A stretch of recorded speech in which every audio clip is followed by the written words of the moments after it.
में जब भी डीजल पेट्रोल के दाम बढ़ते थे तो सरकार ये कहकर पल्ला झाड़ लेती थी कि डीजल पेट्रोल की कीमत उसके नियंत्रण में नहीं है, ये बाजार के हवाले है। यानी अंतर्राष्ट्रीय बाजार में क्रूड ऑयल महंगा होगा तो भारत में भी डीजल पेट्रोल की कीमत बढ़ेगी। लेकिन ये दावा 4 महीने पुराने थे, क्योंकि 4 महीने में क्रूड ऑयल की कीमत 70% बढ़ चुकी है, लेकिन डीजल पेट्रोल की कीमत स्थिर बनी हुई है। साफ है, सरकार को इंतजार है 10 मार्च का। 10 मार्च के बाद डीजल पेट्रोल पर पड़ने वाली है महंगाई की मार। महंगाई हो या बेरोजगारी, मोदी सरकार को इसकी कोई चिंता नहीं रहती।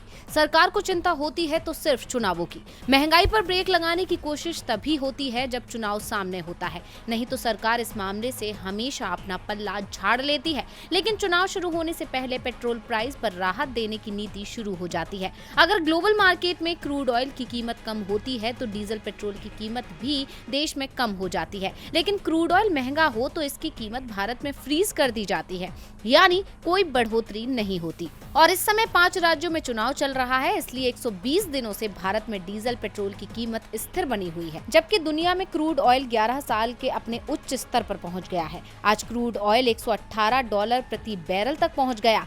8 दिन पहले ये $98 प्रति बैरल से नीचे था, यानी 8 दिन बाद में ही क्रूड ऑयल 20% से ज्यादा महंगा हो चुका है। और हम बात पिछले 4 महीने की करें तो इसकी कीमत 70% से भी ज्यादा उछल चुकी है। लेकिन भारत में डीजल पेट्रोल की कीमत पर 1 पैसे की भी बढ़ोतरी नहीं हुई है। यूपी चुनावों में तो विपक्ष से लेकर मोदी सरकार पर निशाने भी साध रहा है। दावा किया जा रहा है कि चुनावों के बाद डीजल पेट्रोल की कीमत 30 से 40 रुपए प्रति लीटर तक बढ़ाई जा सकती है। ये बढ़ोतरी हर रोज 40 से 50 पैसे बढ़ाकर की जा सकती है।